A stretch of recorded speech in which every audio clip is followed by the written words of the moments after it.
Hello friends, welcome to my YouTube channel. My name is Harjeet Kaur. हम discuss कर रहे थे मॉडर्न हिस्ट्री, जिसमें हमारा टॉपिक चल रहा था इंडियन नेशनल मूवमेंट। तो इंडियन नेशनल मूवमेंट में लास्ट हमने करा था quit India movement. Quit India movement जो था ये आया था 1942 के अंदर। क्विट इंडिया मूवमेंट के बाद शुरुआत होती है पाकिस्तान की। अब जो मुस्लिम लीग के लोग थे ये डिमांड कर रहे थे पाकिस्तान की। अब ऐसी बात नहीं है कि जो पाकिस्तान की डिमांड आई थी ये इसी टाइम पे आई थी। पाकिस्तान की जो डिमांड थी ये पहले से ही कर रहे थे। 1930 से ये पाकिस्तान की डिमांड कर रहे थे। 1930 के अंदर जो मोहम्मद इकबाल थे उन्होंने फर्स्ट टाइम ये सुजेशन दिया था कि जो फ्रंटियर प्रोविंस सिंध, बलूचिस्तान और कश्मीर वाला एरिया है ये पूरा का पूरा एरिया मुस्लिम मेजॉरिटी है, तो इसको मिलाकर एक अलग से मुस्लिम स्टेट बननी चाहिए।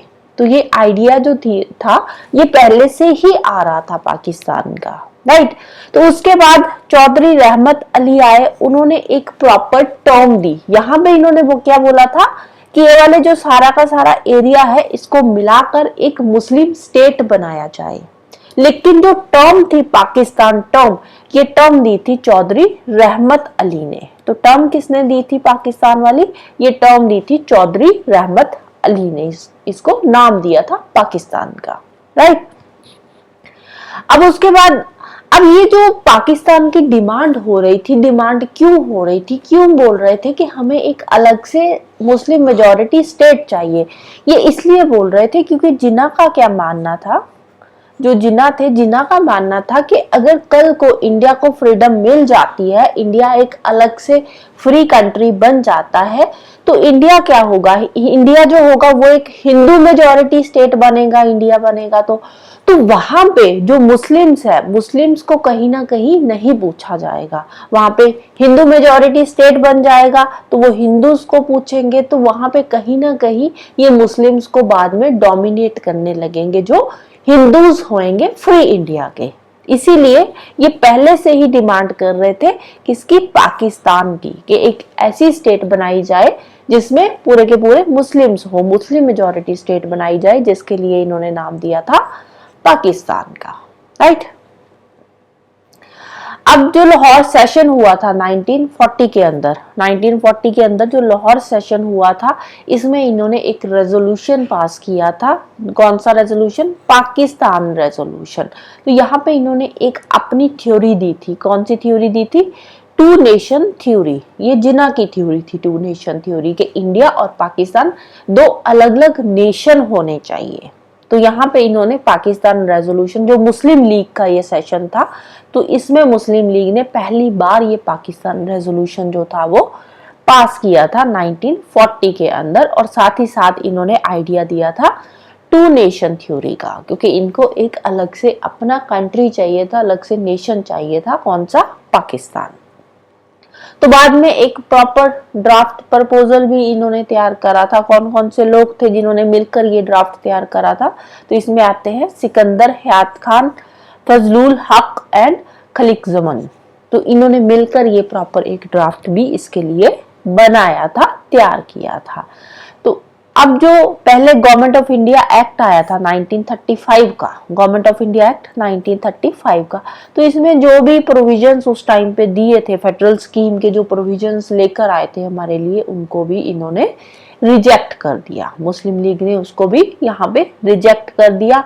और दिसंबर 1943 के अंदर जो इनका मुस्लिम लीग का जो कराची सेशन हुआ था, कब? दिसंबर 1943 में। ये लाहौर सेशन था जहां पे इन्होंने टू नेशन थ्योरी का प्रपोजल दिया था। दिसंबर 1943 में जो कराची सेशन हुआ था, यहाँ पे इन्होंने एक अपना ये स्लोगन लेकर आए थे। कौन सा? डिवाइड एंड क्विट का, राइट। तो यहाँ पे ये अपना एक स्लोगन लेकर आए थे, डिवाइड एंड क्विट का। कब? दिसंबर 1943 में कराची सेशन में। यहाँ पे इन्होंने डिवाइड एंड क्विट का मतलब क्या था कि जो ब्रिटिशर्स है वो हमें डिवाइड कर दे, दो नेशन बना दे, एक मुस्लिम मेजॉरिटी होगा, पाकिस्तान बन जाएगा, दूसरा हिंदुस्तान बन जाएगा, और हमें आजाद कर दे, हमें फ्रीडम चाहिए अलग अलग, राइट। अब 1942 के अंदर क्विट इंडिया मूवमेंट ऑलरेडी चल रहा था, ऊपर से ये पाकिस्तान की डिमांड हो रही थी, डिवाइड एंड क्विट का स्लोगन ये ले आए, तो जिसके चलते हुए बहुत ज्यादा वायलेंस कंट्री में चल रहा था। और उसी वायलेंस को रोकने के लिए फिर गांधी जी ने 21 डेज का फास्ट रखा था। कितना? 21 डेज का यहाँ पे फास्ट रखा था, from 10th of February to 7th of March 1943 में, राइट। क्विट इंडिया मूवमेंट के टाइम पे जो वायलेंस चल रहा था, उस वायलेंस को रोकने के लिए गांधी जी ने ये फास्ट अपना रखा था 10th of February से 7th of March 1943। नेक्स्ट आता है राजा गोपालचारी फॉर्मूला। सी राजा गोपालचारी फॉर्मूला भी इसको बोलते हैं, राजा जी फॉर्मूला भी बोलते हैं। कब आया था ये? 1944 के अंदर आया था। अब इसमें क्या प्रपोजल्स दिए थे राजा गोपालचारी फॉर्मूला के अंदर? इसमें जो सी राजा गोपालचारी जी थे, उन्होंने ये प्रपोजल दिया था कि हम एक अलग से कमीशन बनाएंगे। क्या प्रपोजल था यहाँ पे? कि हम एक अलग से कमीशन अपॉइंट करेंगे, किसके लिए? For demarcating districts in north west and east. India का जो नॉर्थ वेस्ट और ईस्ट वाला पार्ट है, वहां पे हम डिस्ट्रिक्ट्स को डिमार्केट करेंगे, अलग से उनकी बाउंड्री बनाएंगे। कौन से बेसिस पे? जहां पे मुस्लिम मेजॉरिटी में है। तो यहाँ पे मुस्लिम एब्सोल्यूट मेजॉरिटी में है, तो वहां पे हम जो बाउंड्रीज है वो डिमार्केट कर देंगे। उन डिस्ट्रिक्ट्स की बाउंड्रीज हम डिमार्केट करेंगे नॉर्थ वेस्ट और ईस्ट वाले एरियाज में। और इसके साथ प्लेबिसाइट होगा। अब जो यहाँ पे इन्होंने क्या बोला कि ये जो प्लेबिसाइट होगा, प्लेबिसाइट क्या होता है? प्लेबिसाइट एक तरह की वोटिंग ही होती है, जिसमें लोग वोटिंग करते हैं कि हमें किसी चीज को फेवर करना है या नहीं करना है। तो यहाँ पे डिमार्केशन की बात हो रही है, तो उसके डिमार्केशन में फेवर में लोग है या नहीं है, तो उसके लिए यहाँ पे प्लेबिसाइट की बात हो रही थी। लेकिन यहाँ पे इन्होंने बोला कि जो प्लेबिसाइट होगा वो किसके बेसिस पे होगा? On the basis of adult suffrage, right. जो लोग वोटिंग का राइट जिनके पास है, तो वो लोग यहाँ प्लेबिसाइट के अंदर वोटिंग करेंगे, वो सारे लोग जिनकी 18 ईयर से ऊपर एज है। तो अडल्ट सफरेज के बेसिस पे अब ये प्लेबिसाइट यहाँ पे करवा रहे हैं। तो उसके बेसिस पे फिर वही था, इशू क्या था? इशू तो वही था ना कि हिंदुस्तान के साथ रहना है या उससे सेपरेट होना है। तो यहाँ पे प्लेबिसाइट में अगर मेजॉरिटी बनती है कि हमें हिंदुस्तान से सेपरेट होना है, तो ऑब्वियसली वो हिंदुस्तान से सेपरेट होंगे। अगर मेजॉरिटी नहीं बन रही तो एक नेशन बनाया जाएगा। तो उसके बेसिस पे ही था ये, तो प्लेबिसाइट के बेसिस पे आगे डिसाइड होगा। लेकिन यहाँ पे फिर जिन्ना जी आते हैं, वो इस बात को लेकर अपना ऑब्जेक्शन लगाते हैं। वो बोलते हैं कि अब हमें टू नेशन थ्योरी चाहिए। वो चाहते थे कि जो कांग्रेस है, कांग्रेस हमारी टू नेशन थ्योरी को एक्सेप्ट करे कि एक हिंदुस्तान होना चाहिए और दूसरा पाकिस्तान बनना चाहिए। और इसके साथ ही उन्होंने क्या डिमांड रखी कि जो प्लेबिसाइट होगा, यहाँ पे इन्होंने बोला कि जो प्लेबिसाइट होगा वो अडल्ट सफरेज के बेसिस पे होगा। लेकिन यहाँ पे जिन्ना जी क्या बोल रहे हैं कि जो प्लेबिसाइट होगा उसमें सिर्फ और सिर्फ जो मुस्लिम्स हैं वही वोट देंगे, राइट। जो नॉर्थ वेस्ट और ईस्ट के जो मुस्लिम्स है, सिर्फ वही प्लेबिसाइट के अंदर वोटिंग करेंगे, दूसरे लोग वोटिंग नहीं करेंगे। तो ये यहाँ पे जिन्ना ने दो ऑब्जेक्शंस लगाए थे। एक तो कांग्रेस इनकी टू नेशन थ्योरी को एक्सेप्ट करे, दूसरा जो प्लेबिसाइट हो रहा है उसमें जो वोटिंग होगी वो सिर्फ और सिर्फ मुस्लिम्स की ही होगी। तो इसी के चलते हुए देसाई लियाकत पैक्ट भी आया था। तो उनके बीच में कोई भी सेटलमेंट हो नहीं पाई। मुस्लिम लीग और कांग्रेस के बीच में था ये देसाई लियाकत पैक्ट, तो इनके बीच में कोई सेटलमेंट हो नहीं पाई, क्योंकि जो जिन्ना था वो अपने ऑब्जेक्शंस लेकर बैठे हुए थे और कांग्रेस अपने, राइट।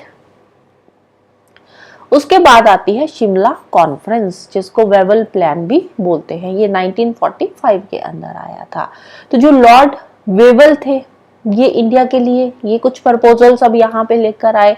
अब इन्होंने क्या सुजेशन दिया? इन्होंने बोला कि हम इंडिया के लिए एक एग्जीक्यूटिव काउंसिल बनाएंगे, एक नई एग्जीक्यूटिव काउंसिल बनाएंगे जिसमें सिर्फ और सिर्फ इंडियन मेंबर्स ही होंगे। लेकिन यहाँ पे भी एक्सेप्शन है। एक्सेप्शन क्या है? कि एग्जीक्यूटिव काउंसिल के अंदर इंडियन मेंबर्स होंगे, लेकिन जो viceroy and commander in chief होगा वो नॉन इंडियन होगा, राइट।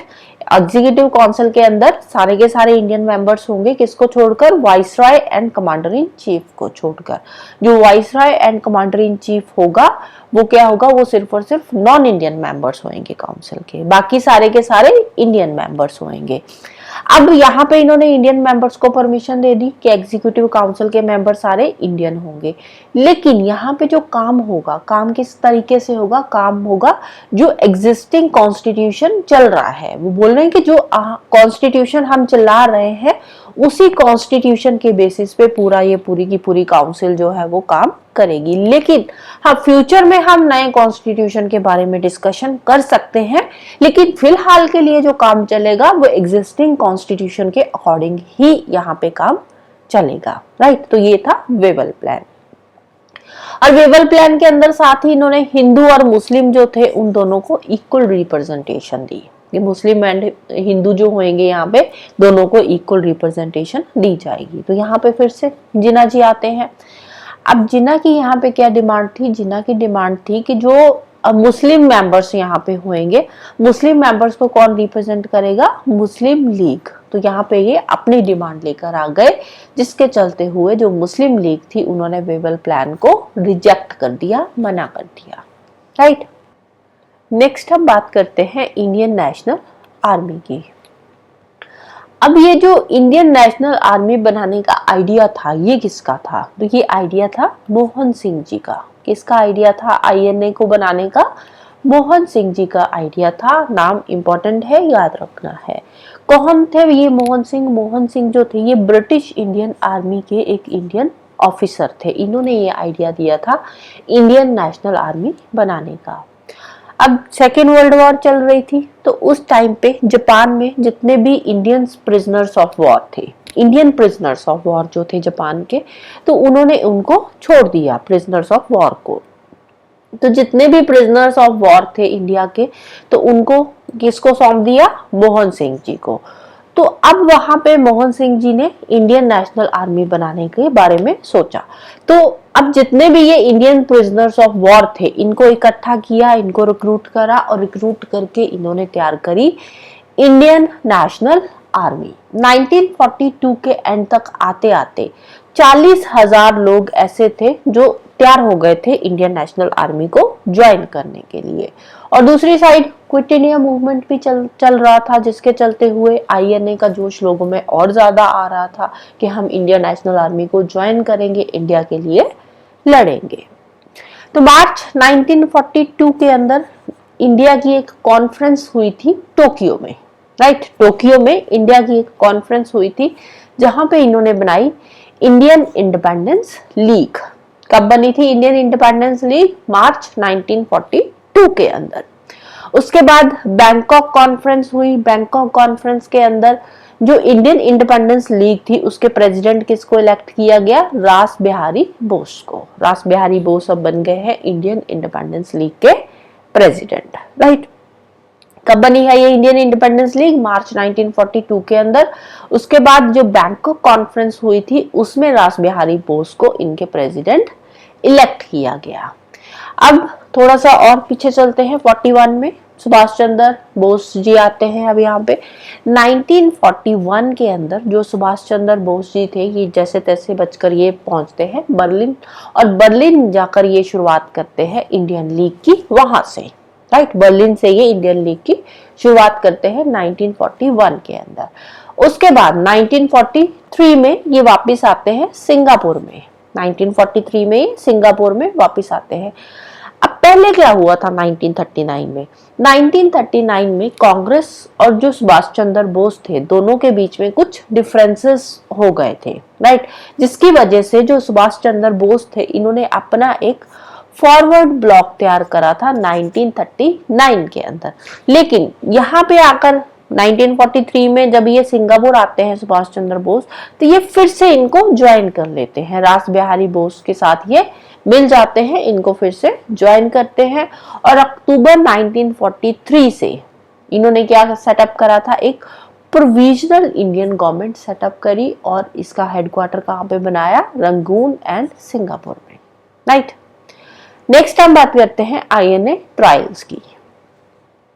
अब कुछ आईएनए के ही कमांडर्स थे जिन पे इन्होंने कुछ टॉर्चर के चार्जेस लगा दिए, कुछ एक्सटॉर्शन के, ब्राइब के चार्जेस लगा दिए गए, मर्डर के चार्जेस लगा दिए गए, जिसकी वजह से ओवरऑल ये जो आईएनए के कमांडर्स थे इनका कोर्ट मार्शल कर दिया। और कोर्ट मार्शल करने के बाद इनको ट्रायल के लिए रेड फोर्ट भेज दिया गया। कौन थे ये आईएनए के कमांडर्स थे पीके सहगल, शाहनवाज एंड गुरबख्श सिंह ढिल्लों। तो इन तीनों को ट्रायल के लिए रेड फोर्ट भेजा गया, इन पे कुछ टॉर्चर के, मर्डर के चार्जेस लगाने के बाद। अब इनके डिफेंस में इंडियन लॉयर्स आएंगे ही, इनके डिफेंस में लड़ेंगे। तो कौन थे इंडियन लॉयर्स जो इनके डिफेंस में लड़ रहे थे? तो वो थे भूलाबाई देसाई, तेज बहादुर सप्रू, कैलाशनाथ काचजू, नेहरू एंड असफ अली। ये इनके लिए लड़ रहे थे, इनके डिफेंस में लड़ रहे थे, राइट। तो यहाँ पे कंट्री वाइड प्रोटेस्ट चल रहा था इस चीज को लेकर, जिसकी वजह से मुस्लिम लीग ने भी उस प्रोटेस्ट को ज्वाइन करा और फाइनली 12 नवंबर 1945 का इन्होंने डे जो था इसको सेलिब्रेट करा as a INA day, Indian National Army day. 12 नवंबर 1945 को इन्होंने ये सेलिब्रेट किया था Indian National Army day, right. So that's all for today. Hope you like this video. Thank you. Bye bye and have a nice day.